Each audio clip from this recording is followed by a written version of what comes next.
Hello, hello. Here we are again, coming to you from Broadcasting Alpha on 44 different platforms around the world. And we're going to have some fun again tonight because I have a great guest with us, one that has looked into the universe and find some of the questions and answers that we want to know about. And my name is Aage, and I'm the host tonight. My co host Nori is busy on a project and she can't be there with us, but we will catch her probably next time. Anyway, I also want to give a shout out to the people over at Conscious Awakening Network. Uh, go visit those guys because they got close to 50 shows on that platform, and we are also streaming live over there. And those shows, they are all the things that we need to know about. So go visit them at that is at theconsciousawakeningnetwork.org. Theconsciousawakeningnetwork.org. And well, if you're watching on YouTube, that's the place to be because that's where we can watch the chat room, and you can comment in there and you can talk to each other, and we may be able to answer some of your questions. And that's the place to be because a lot of the other platforms, they don't have chat rooms, or there's just even voice, so it's hard to say what's going on over there. And also, if you want to get a hold of Nori and myself, go to broadcastteamalpha.com and send us a message from there. There's a contact place. Send us a message and we'll get the message and we'll get back to you. And also, I wanted to let you know that Nori and I have created a spiritual think tank that we do incredible things with. It seems like we're creating out of seemingly nothing sometimes. It just shows up. And that could be healings, that could be monetary gains, windfalls. When people are in trouble, they get themselves out of trouble. So things happen that normally science cannot explain.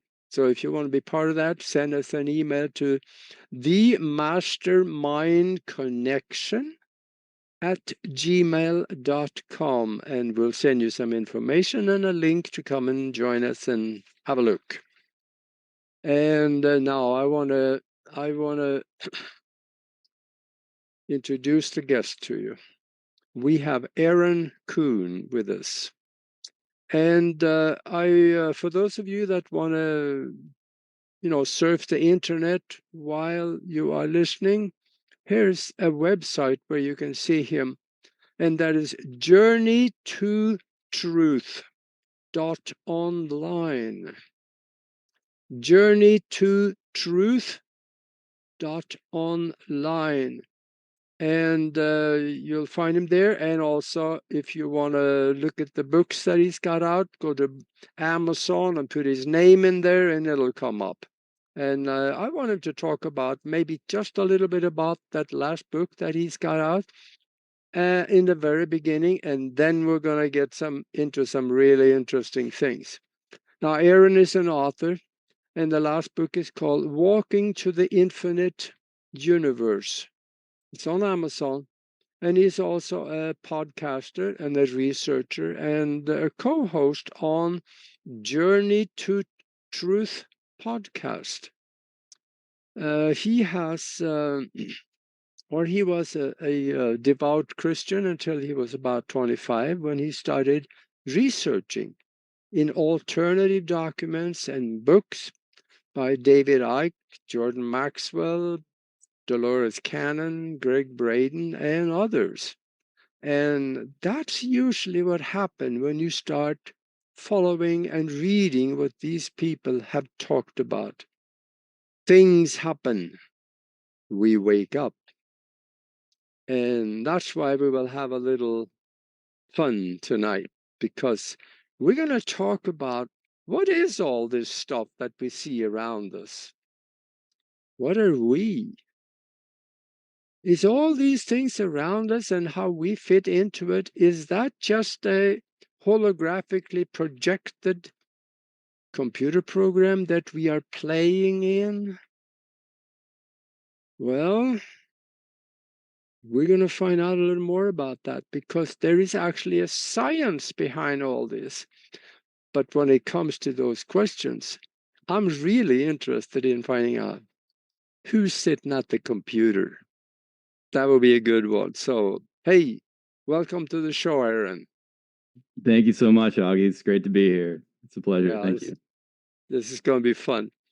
Yeah, Uh, it's going to be a blast. Yeah. when I looked at Amazon, I looked at your the write-ups that people did on it, and also what's in the book. I looked at that and I says, man, he sounds like me.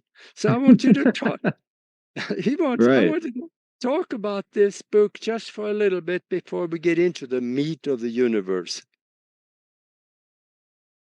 Yeah, yeah. You're like, hey, did I write this book or did he write this book? Yeah, there we go.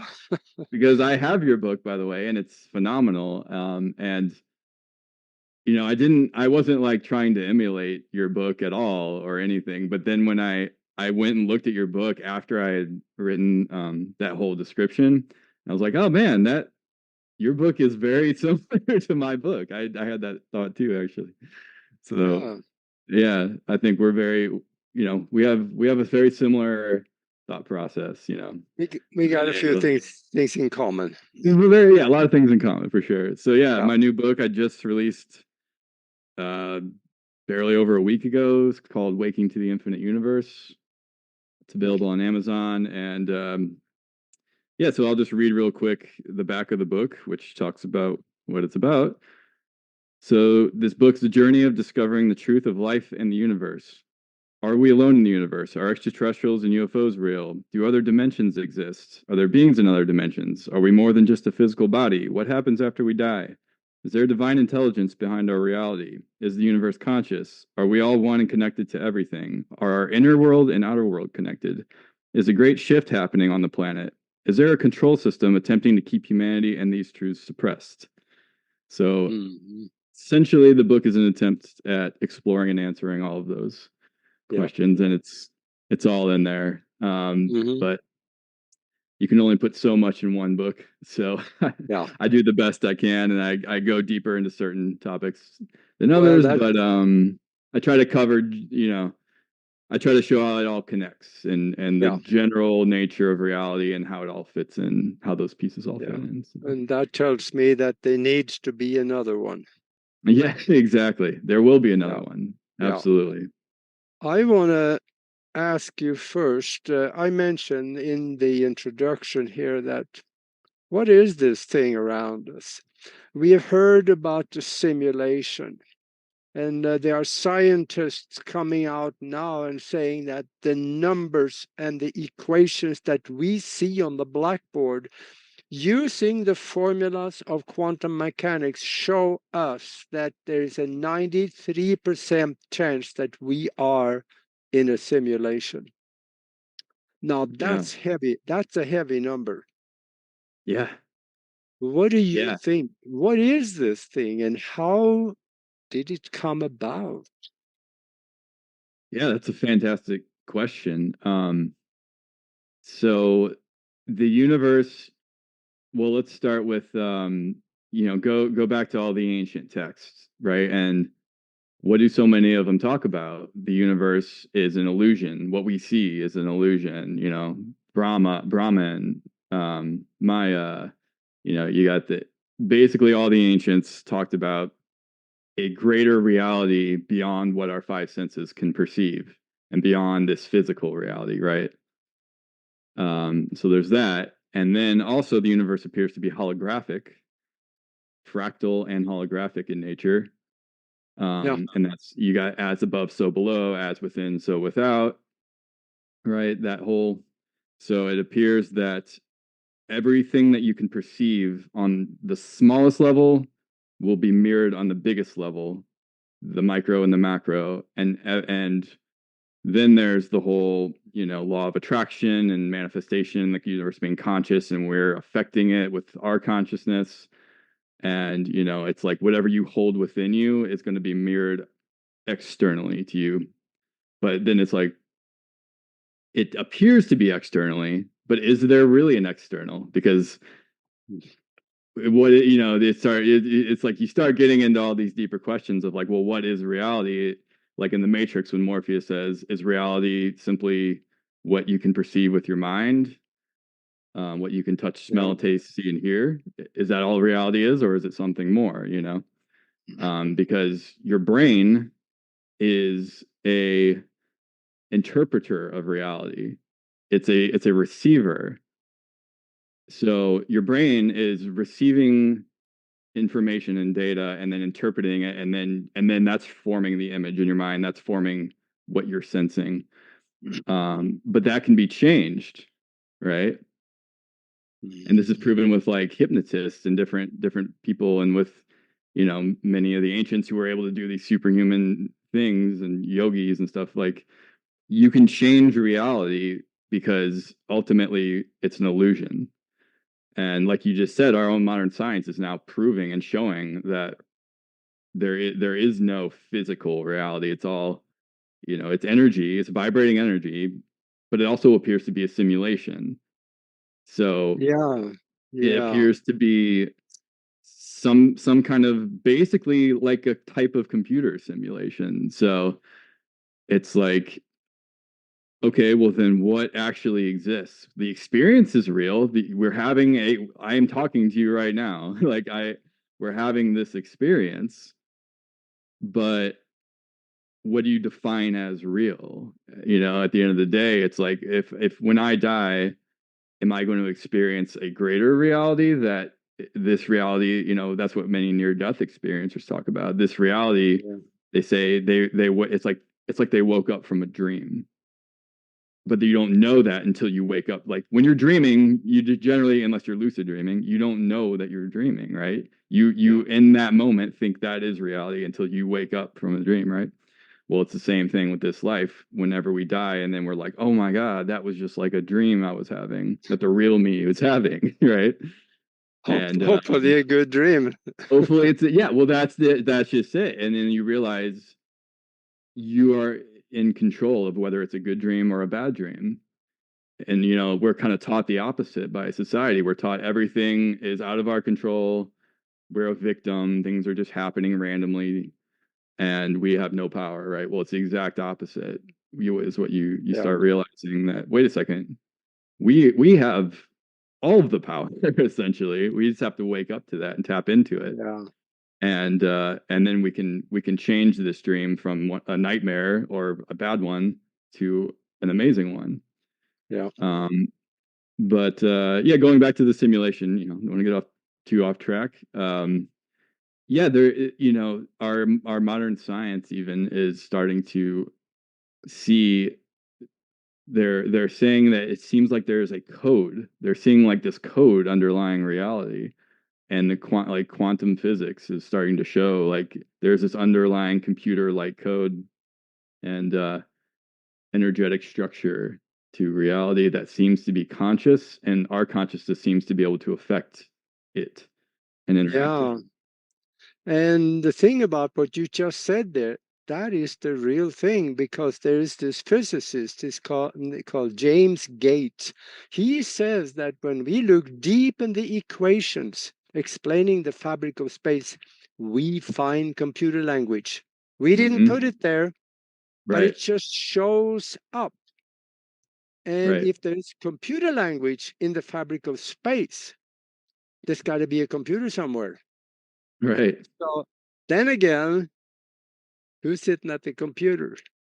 Right. Or maybe it's not even a physical, because we think of a computer as being a physical object. It could be something else entirely. It might not be physical at all, but it's still operating the same way as a. It's similar to a computer, but it's a consciousness computer.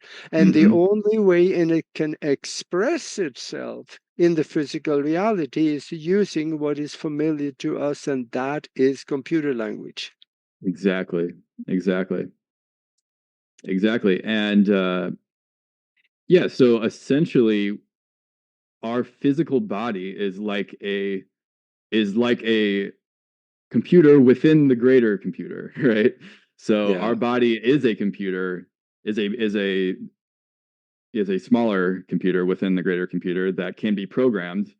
What is our DNA if it's not programming, right? That's what our DNA is, like antennas that's picking yeah, up the consciousness energy, but it's depending on what's turned on and off. That's the programs of the computer, and you can yeah. switch those on and off, and that's what's going to determine what you experience. And Yeah. there was a hypnotist who, he I can't remember his name, but it's in the book The Holographic Universe by Michael Talbot, which is an amazing book, by the way. If you haven't read it, I highly suggest everyone read that book. And in that book, he talks about a hypnotist who proved that you can program somebody and their what they see will change, including seeing through physical matter. So he took a watch and he put it. You probably heard this. He put it behind. It was his daughter, if I remember correctly, and there was an inscription on the back of the watch behind his daughter, and the man could not only see the watch, but he read the tiny inscription on the back of the watch that was behind his daughter, because the hypnotist was able to put that programming Yep. in his mind. So it changed what his mind was decoding. So his mind stopped decoding his daughter, and it decoded what was behind only. Mhm. So physical matter is not what we think. There is no solidity. It's just being decoded as solidity. But you can change that, and everything we see is just energy vibrating at different rates, essentially, and it's just programs. It's think of a video game or a computer game. It's like like a 3D world one. It's like everything looks very solid, right? And you're bumping into stuff, but all you got to do is go into the programming and change it, and all that changes, right? Mhm. So it's all just programming that's producing an illusion. Well, why isn't physical reality? Why would it be any different, right?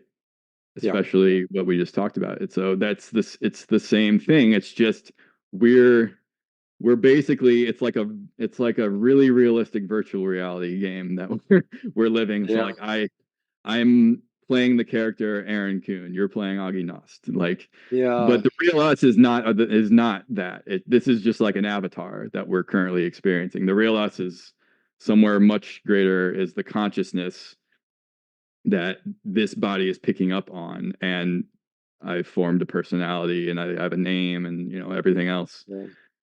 Um, Yeah. yeah. And what you're talking about, though, that the hypnotist that you were talking about, uh, I'm a hypnotist too, and I'll tell you, that is real. If you can Hmm. get them down into deep theta brainwave pattern, you can Hmm. alter the reality in them and around them. Yeah. And it is sounds so ridiculous. You can Yeah. have them, you can actually tell them that there's a can of beer sitting on the table in front of them. Hmm. They will see that can of beer. And then Yep. you tell them to drink it. And And they will drink it. And they will you're like, actually feel the can in their hand. yeah. The cold, Uh, they feel the cold can. there This is was one so, where it was they were holding an onion, and he told him it was an apple, and he yeah. took a bite out of the onion, and he's like, "Oh yeah, that's great." It's like he was Uh-huh. tasting an apple. He was seeing an apple, like you just said, Mhm. like completely Yeah. changed his experience. Yeah, that's how it works. So that is the amazing stuff that can happen by hypnosis. In fact, Hmm. my co-host Nori here does something that I haven't seen anybody else do, and that is take people, put them down into a hypnotic state, and then take them forward in time to meet themselves and have a discussion with themselves. Maybe ask advice, because Yeah. hopefully you're a little smarter, 2 years from now than you are today. Right. Right. This is very possible, and it sounds ridiculous, but it does happen. Absolutely. Yeah. Absolutely. And That goes then, right back to the artificially created reality that we think we are living in, mhm, because she creates a new reality with you in it, in two places in the future, yeah. and you're living that reality at the time. Yep. Go ahead. And we're experiencing space and time, or it's actually all one thing, space time. Yeah. And we think, we're having that experience, but it's just an experience. It's kind of like a program. So Hmm. space doesn't exist and time doesn't exist. We're decoding it and we're experiencing it, but it actually ultimately doesn't exist. Yeah. And this is why you can time travel. You can, travel very faster than the speed of light, and that's why ETs and different star civilizations, that are at a certain level of advancement, are constantly time traveling and doing things that we think is impossible because we haven't reached that level of advancement yet. Well, there's hidden things that that's a whole other Yeah. story. Yeah. Hidden from most of the public, the world, but that's a different topic.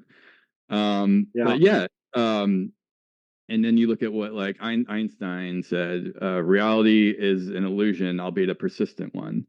Yeah. Um, he said spooky action at a distance with quantum physics. Quantum physics proves, I mean, that Yeah. there's. It's like, wait a second. They did an experiment. Here, let me look.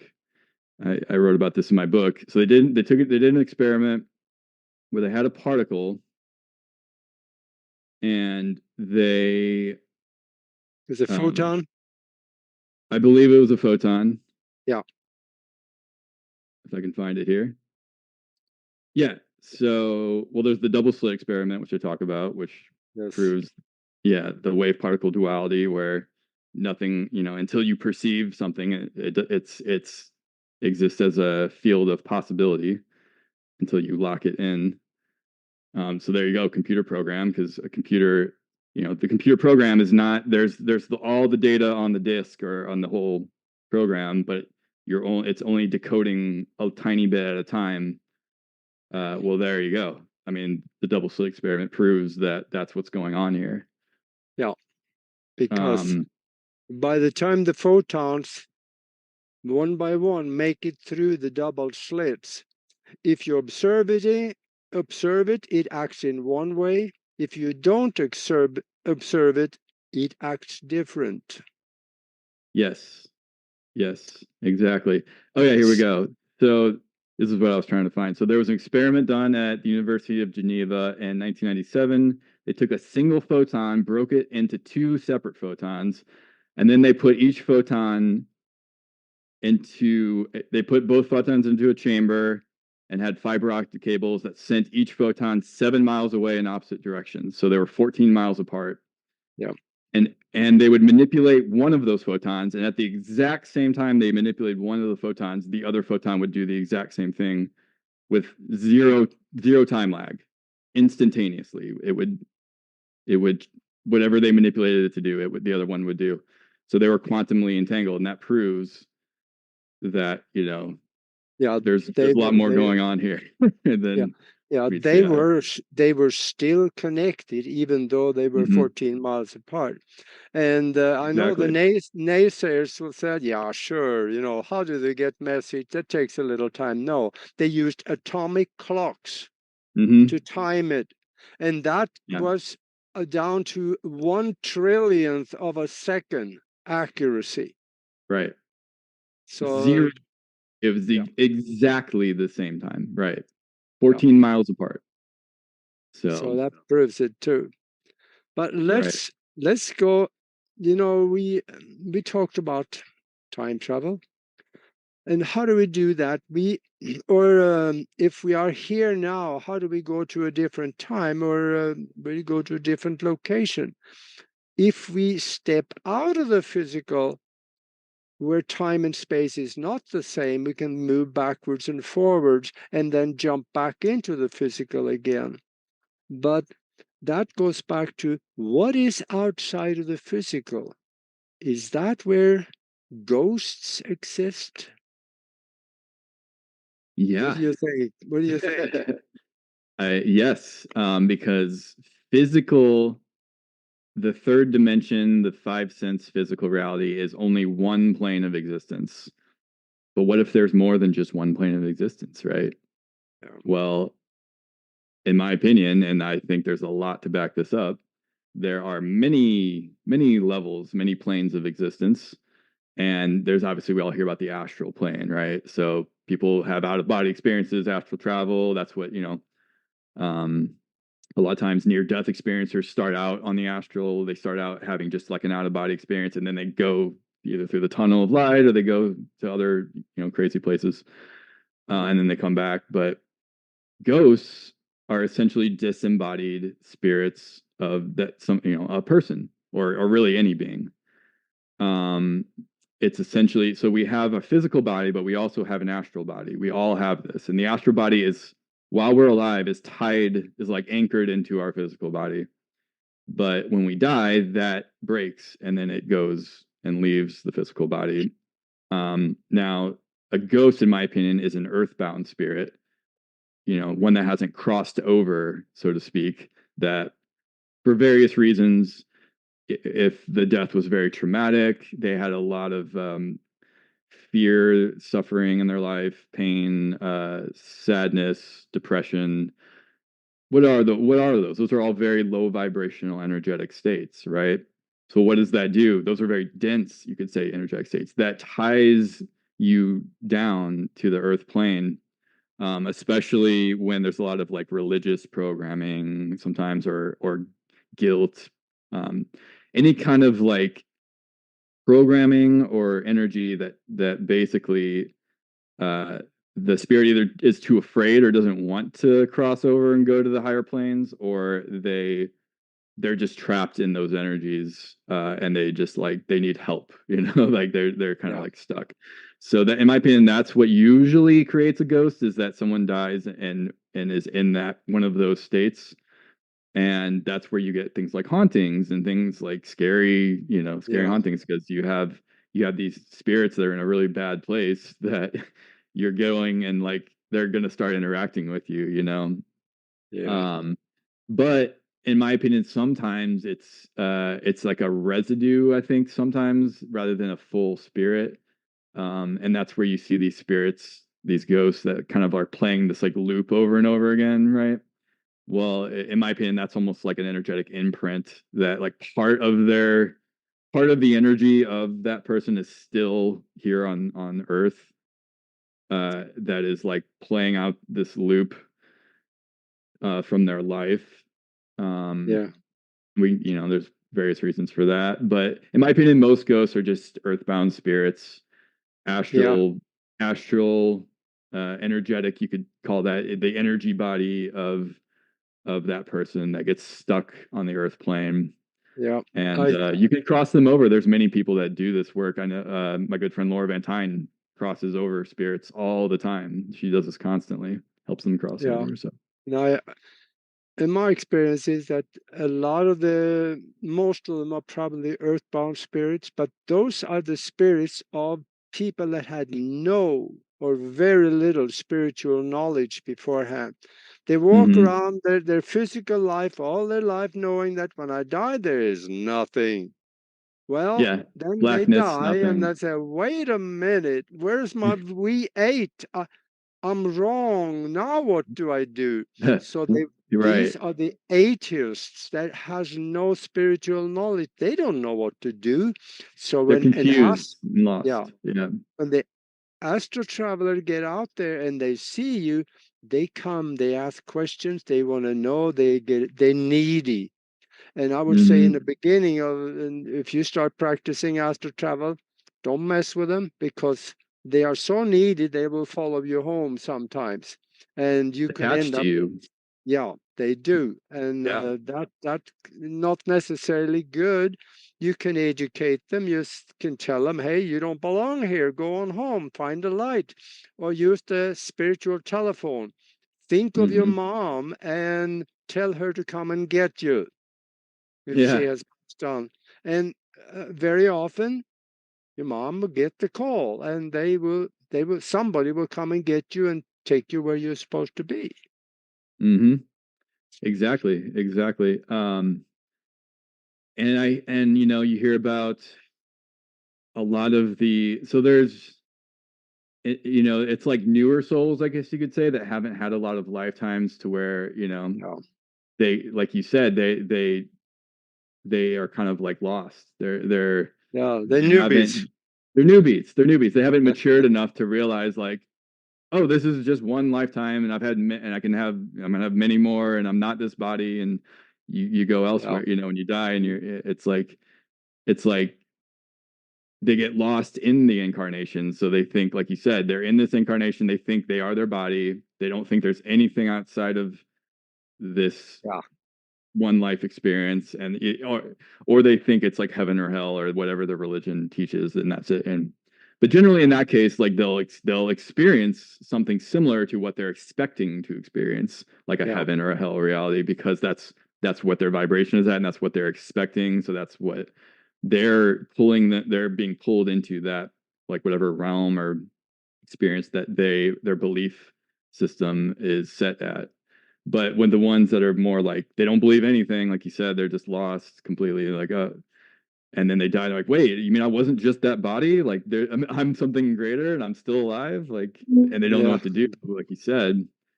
They turn into like an earthbound spirit, and they go around trying to attach to people, and yeah, you know, try to get help any way they can, basically, like you said. So, but they end up like parasiting off of other beings because yeah, that's all they know how to do, you know.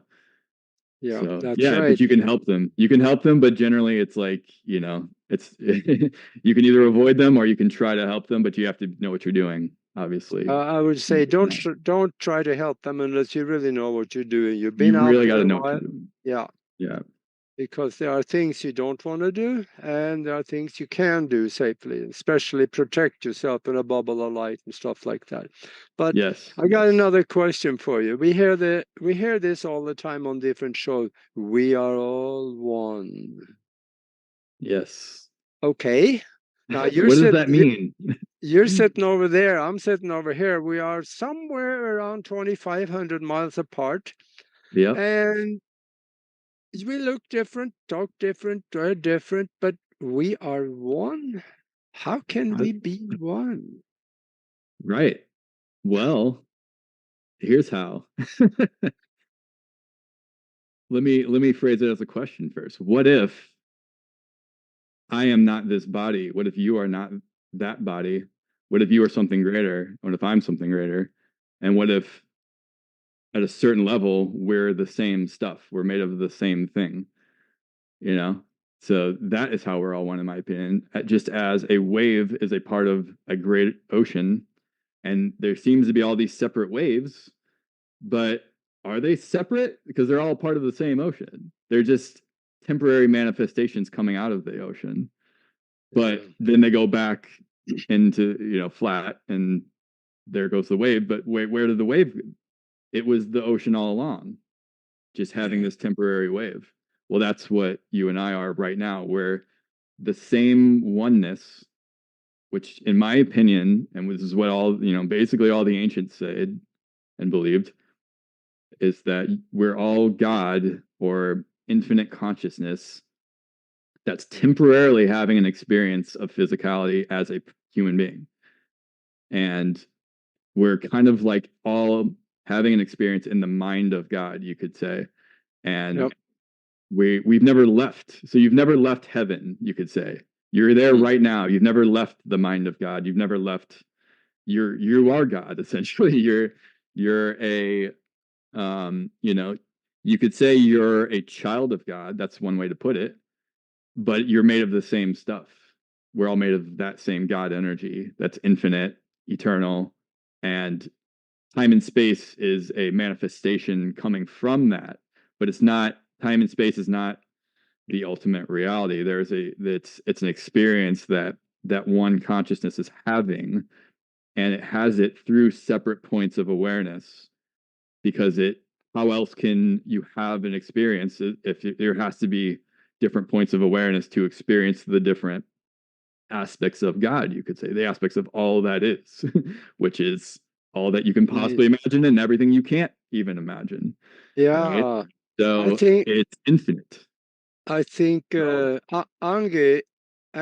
in the chat room has it right. You and me speaking in scientific language now. You and me Mm-hmm. are different particles, Mm-hmm. but we are part of the same wave. She says we are all source. Yeah. So we are part of the source that puts us together as one, but we have an expression looking like we are different with different consciousness Mm-hmm. separation between the two of us. Exactly. Exactly. And what seems like empty space between us isn't empty at all. And Yeah. everything, and the field, you hear people call it the field or the divine matrix, as Gregg Braden calls it, or Indra's net in the ancient Buddhist texts, or all these things. They're all describing the same field, God field matrix, whatever term you want to call it, that encompasses everything, and it's all everything is manifesting from that field, but it's not. There's no disconnection. We're all connected within that field.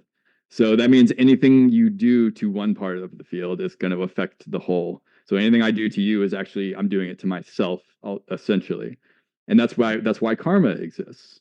That's why karma exists, because you can't affect something else without it affecting you, because you are a part of, just like okay, if we're both in a swimming pool and I poison just one, I'm just going to poison this one area of the pool, it's going to poison the whole thing, and then you drink part of that water. Oh, that's okay, because it was way over there that I put the poison in. Yeah. Doesn't matter. It's all connected. It poisons the whole thing, right? So that's how karma works, and that's how everything affects everything else. We're all affecting everyone, each other, and we're all affecting everything around us in various ways. And that's why just, just by you being here on this planet, you don't even have to do anything. Your energy just being here is affecting the whole planet, right? And then everyone you come in contact with, we have then our auric field, the torus field of localized energy, that is then even further, more strongly affecting, more rapidly, you could say, affecting the people around us. So what do you think the whole 6 feet apart thing was with the whole pandemic, recently?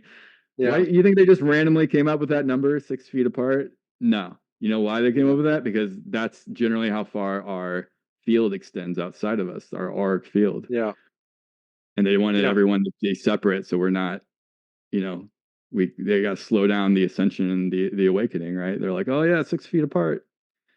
Mm-hmm. Yeah. And don't go outside. Don't get out in the sun and nature. They told you everything wrong to do, basically, for your health. Aage mentioned source. Mm-hmm. Is that the same thing, in your opinion, as people call God? Yes. Yeah. Different term, same thing. And this is where, the word God has been, obviously it's used by religions, especially Christianity, and it's been bastardized, in my opinion. And depending on who you talk to, that word means a completely different thing. And many people think God is basically a person who's judgmental somewhere in the sky sometimes, that's going to punish you for doing the wrong things. And he's just like this super judgmental, especially guy with a big gray beard. Especially those 10 things. Oh, he get really pissed if you if you break one of those 10 things, that he told you not to, then you're in trouble. You're going downstairs in the basement, you're going next to the furnace. Right. You're gonna go to that Yeah. really hot place for a long time. But Uh, the word God has been totally misrepresented and misunderstood because the source of the word God comes out of the Sumerian tablets. It was in the Sumerian language God, that means great leader. So when the Anunnaki told the people they made, "We are your God," they said, "We are your great great leader." So leader. I have no problem with that. Hmm. Great leaders I can understand, but not something I should crawl on my hands and knees and no, pray to. Authoritative Yeah. uh, figure that is judging you. Right. Exactly. And then you look at, so, you know, Yeshua, which is what his real name was, not Jesus, but you know him as Jesus. There was no Joshua. J. There's no J in the Josh. Hebrew language, so his name couldn't have been Jesus. Yeah. And But you Joshua could call. ben Halachme. Yes, there you go. There you go. So his teachings have been distorted and bastardized. In my opinion, my research and everything I know, he did not teach that he was a savior. He did not teach that you're going to go to some place for all eternity if you don't believe in him or believe the right things or do the right things. No, that's all, the Roman Catholic Church, when Rome kind of like usurped the Christian movement because it was a threat.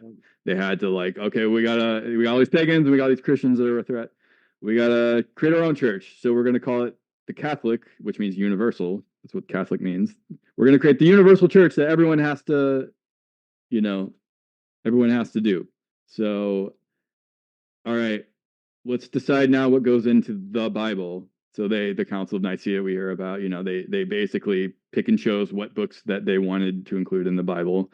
Well, what do they leave out? The Book of Thomas, Mary Magdalene, Yeah. Enoch, Judas, all the books that had, when you look at what's in those books, it's all the really empowering information about your divine nature, that you are God, basically, is what it's saying. And even, some stuff slipped through the cracks that you read even in our modern day Bible. And there's mistranslations, in it, but there's some stuff that you can see where Jesus says, "Do you not know your gods?" He's Yeah, saying that's you are right gods. right there in John's 70 something. You can read that Hmm. right in the Bible. Yeah, yeah. So, and he's saying, "Do you will do these things and greater." He's saying everything. Hey, everything you're seeing me do, you can do these things. You have those abilities, and you will even do greater things. He's saying you're the same as me.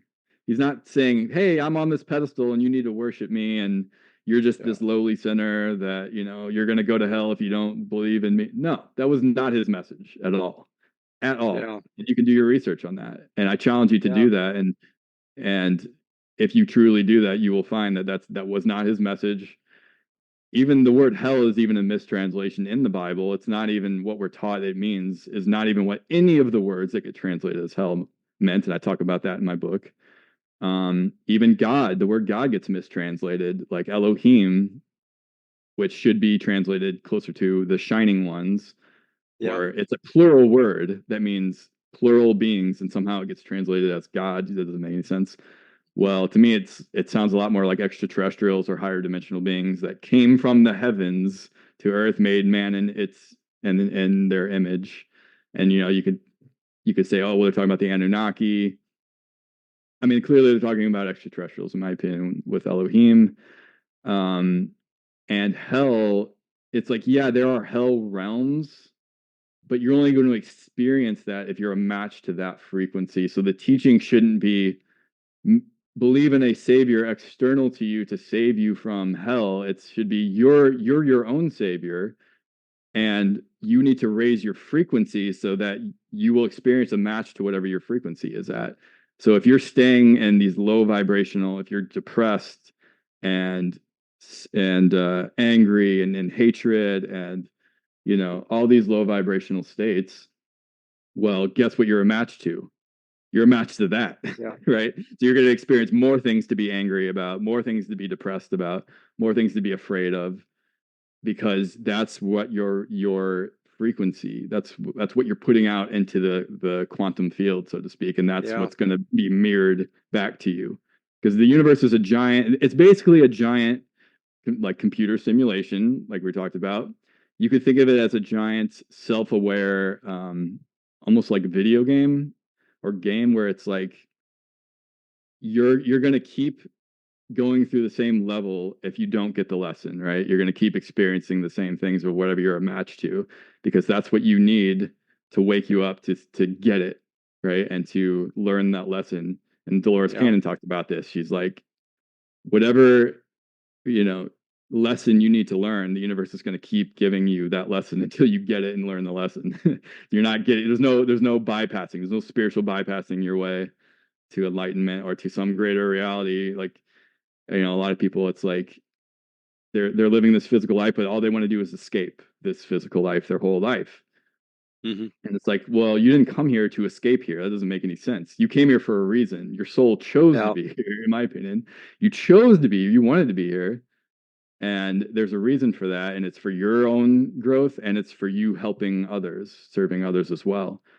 And you're not going to be able to bypass your way out of that, like some magic formula, or like, oh, if I just go through these motions and do this and that, then I can just escape here and I don't have to deal with this horrible reality. It's like, well, no, you master this reality by mastering it, like not by escaping it.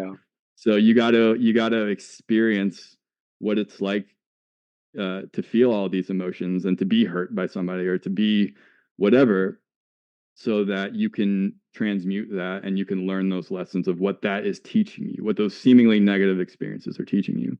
So hell is just a state of being, but you don't need to experience it. Some people, you know, you might need to experience a temporarily some hellish experiences until you get the lesson. Then you don't need that anymore. It's kind of like, you know, many masters have said suffering is necessary until it's not. Right. So it's only necessary until you awaken to a point, and then you don't need to suffer. You don't need that lesson anymore. But it's really not necessary at all, you know? Yeah. I think also we come here for one of those things you mentioned is to learn love. And if we are living our life right now, hating what we do, we hate the job, we're not happy in our marriage, or I mean, there's all kinds of shit going Put on the on. list. Yeah.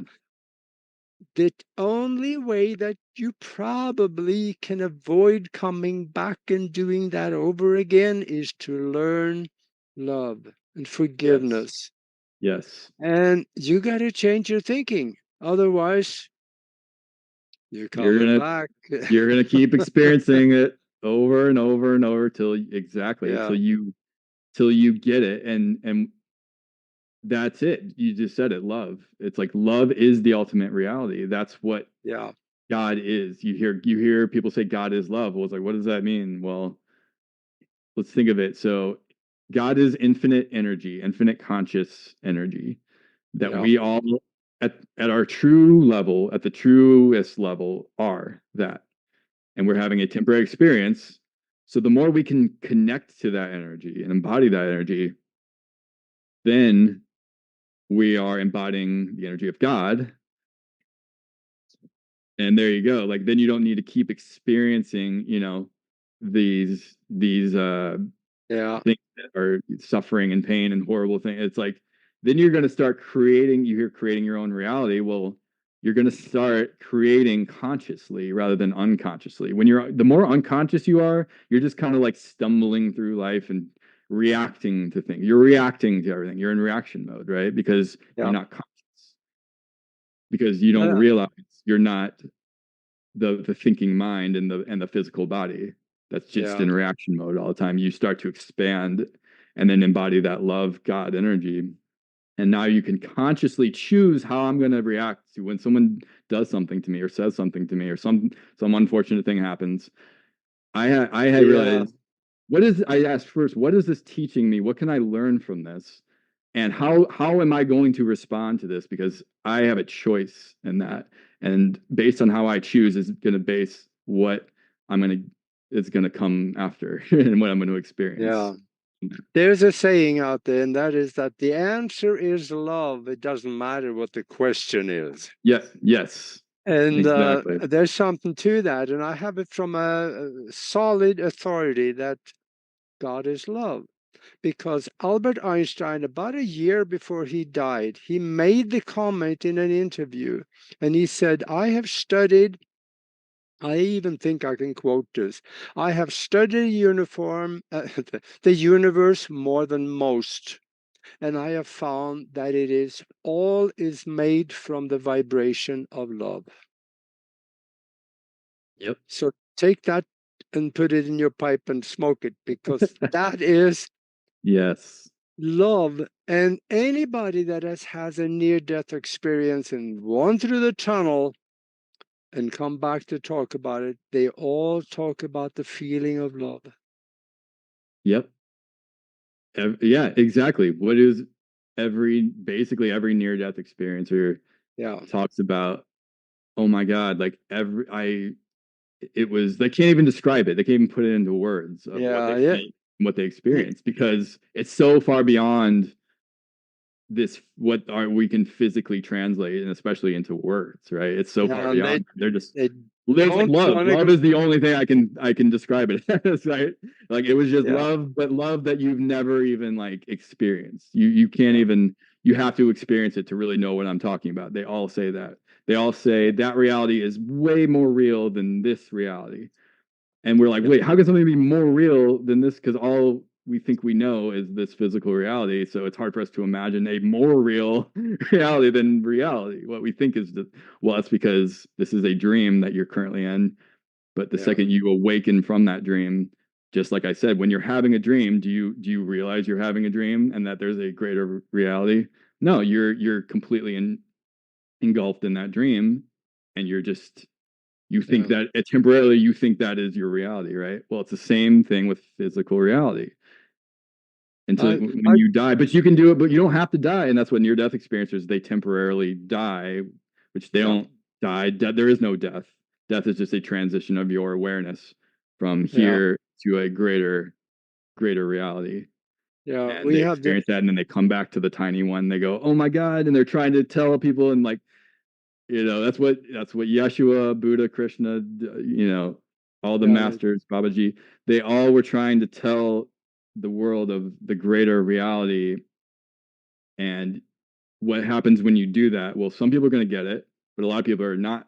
They're gonna misconstrue what you said. It's gonna filter through their ego. They're not going to believe you. Go down the list. It's like until somebody experiences that, you really don't know what that means. But we can all go on our own journeys to truth, as yeah, the show, and figure out what reality is for yourself. And no one's gonna be able to hand you, here is reality, here is truth. It, like, in a nice little package. That's what religions do. That's what belief yeah, systems yeah, do. They try yeah. to hand you the little package, like, just take it. Don't do anything for yourself. Here, just accept this package. Yeah, that's what the Catholic Church doing to you. But I got Not another how it question works. for you. Hmm. And a lot of people are now talking about this event that they Hmm. see coming really soon. What do you Yeah. see as being that event? Is that a quick thing that come and we all die, or some Yeah. naysayers out there all over YouTube saying you're going to die in 2 weeks? I've seen that one. Yeah. Or a Well, solar no. flash, or a pole Yeah. shift, or whatever. Yeah. What do you Or we see all it just is? ascend like that and then disappear. No, I don't. I personally, I mean, anything's possible. I don't claim to know everything, obviously, and there's a lot of stuff there's things I know I don't know, and then there's a lot that I don't know I don't know. But what I do know, based off my experience and everything I know, I personally think it's not a one-time event, like you just said. Like, oh, in 2 years, in 5 years, in 10 years, there's going to be like this great ascension event, and everything's going to change in a flash. I mean, it could happen like that. I personally don't see it that way, because that doesn't make sense to me. What makes more sense is that we are going through the event right now. It's currently happening, and it's an ongoing process. And this is Yeah. what you hear the term ascension. Many people in the spiritual community, they're always talking about ascension. Well, we are in ascension right now. And science has proven that the planet itself is ascending. The energy of the planet is is raising and ascending. This human residence, not just our planet, but every planet in our solar system. And this is, you can look up the actual data. NASA's own data, by the way, proves this, that every planet in the solar system is their energy is all speeding up basically, and the storms and all the planets are getting greater and they're getting hotter, and that's what people talk about global warming like it's a man-made thing. It's not a man-made thing. It's a cycle, and you go back throughout history, and it's a cyclical rising and cooling, right? Getting warmer and cooler. Well, yeah, we're on the end of that cycle where it is rising because we are going through, the planet is ascending, and we're at the end of a great cycle, which is actually like 3 different cycles that are all converging right now. So, and by right now, it's not like, it's all relative, because in a planet that's, billions of years old, well, and then June could be 1,000 years from now, right?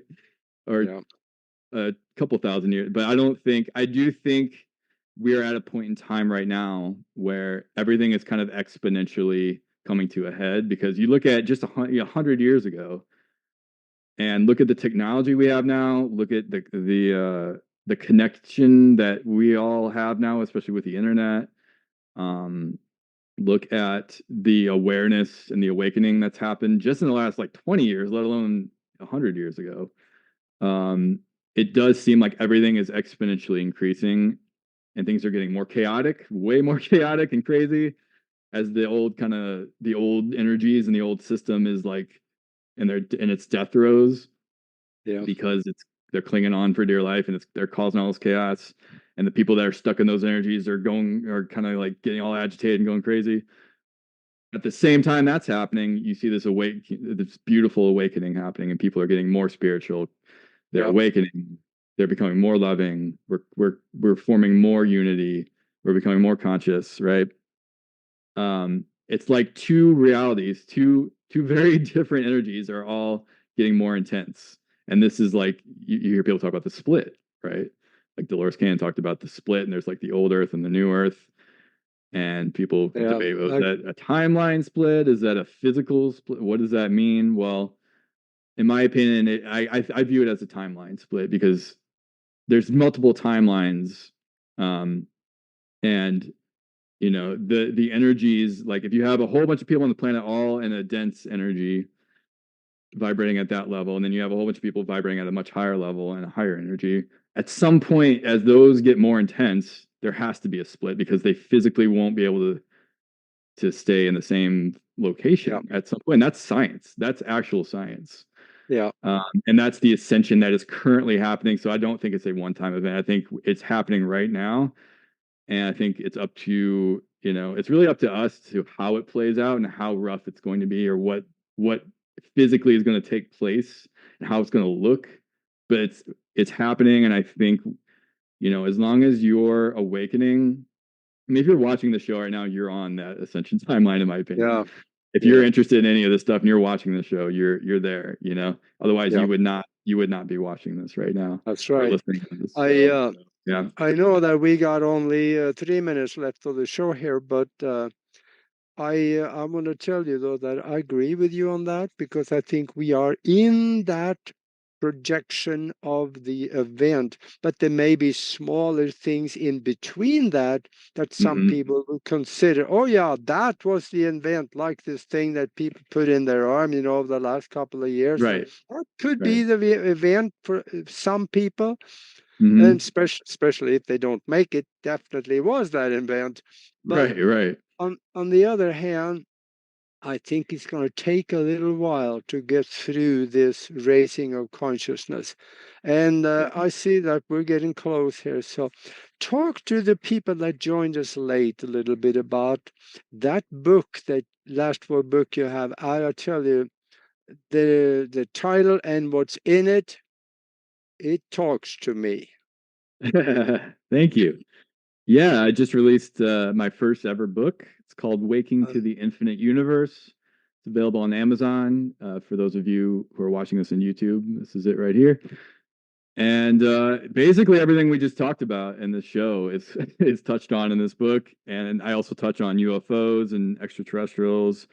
I talk about a lot of different ET experiencers and contactees and their experience. I talk about the divine universe and the conscious universe and the how we're all connected and they're all one, and the science that backs that up and that proves that we are more than this physical reality, that we are a greater consciousness, that essentially we're all the universe or source or God, whatever term you want to call it, experiencing itself through a point of awareness and having a temporary experience as a human being, but that, you know, most of us, in my opinion, all of us have had other experiences. Many of us have had many, many other incarnations and experiences, and this is just one of those. Yeah. And that the real you is not your body. The real you is an eternal energy that is connected to the infinite energy. There's no separation. So that's why I say you are God. You are that experiencing itself. And the real you, time doesn't actually exist. So your soul is simultaneously, you could think of it like a big ball of energy and then branches off of that, all simultaneously having different lives, different experiences, as things that are not human and other planets and other levels of reality, different forms, all at the same time, because time doesn't actually exist. The eternal now moment is all that actually exists. So everything is, there is no past life. There is no past or future. It's all happening now. We're just having the linear experience of that. So in my opinion, what we're talking about, what's going to happen in the future, well, it's already happened, actually. We're just having the experience of, you know, it hasn't happened yet, because from our point of awareness, it hasn't happened yet, but it's actually already happened. Just as like a DVD, the whole DVD is there, right? But you're only experiencing it at a certain point in that, and then it goes along, right? Well, it's the same way with our experience in this plane of existence. We experience linear time, but it's all already happened. It's all you know, you are basically all that ever has been, ever was, and ever will be, having a conscious temporary experience of itself through a point of awareness. There are scientists coming out and say there's no scientific evidence for the fact that time even exists. It is just a construct our mind is creating for us to be able to have experiences. So it is stretched out. But exactly. This was so much fun. Maybe we could do this again. Do this again sometime. This would be fun. I would love that. We should totally do it again. This was a blast. Thank you so much, Aage. This is so much more to talk about. Yes. And for those out there watching us now, if you're on YouTube, if you like what you heard tonight, please subscribe and click the bell so you can hear when the next show is coming, because there will be some good ones. So in the meantime, thank you for being with us, Aaron, and I really enjoyed this. This was fun. Me too. Thank you so much. This was a blast. Yeah. And then until the next show, take care of each other.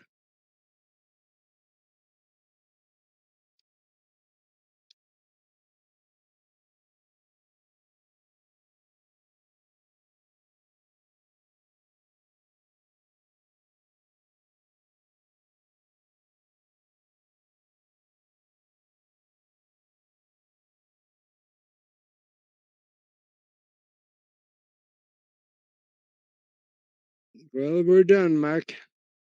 Yay. That was so much fun. Thank you so much. That was Well, we'll just get off, and then we will talk to you later. Yeah. Talk to you later. We'll have to do it again sometime. Yeah, let's do that. Yeah. Okay. Thank you. All right. Thank you. Bye. Bye-bye. Bye.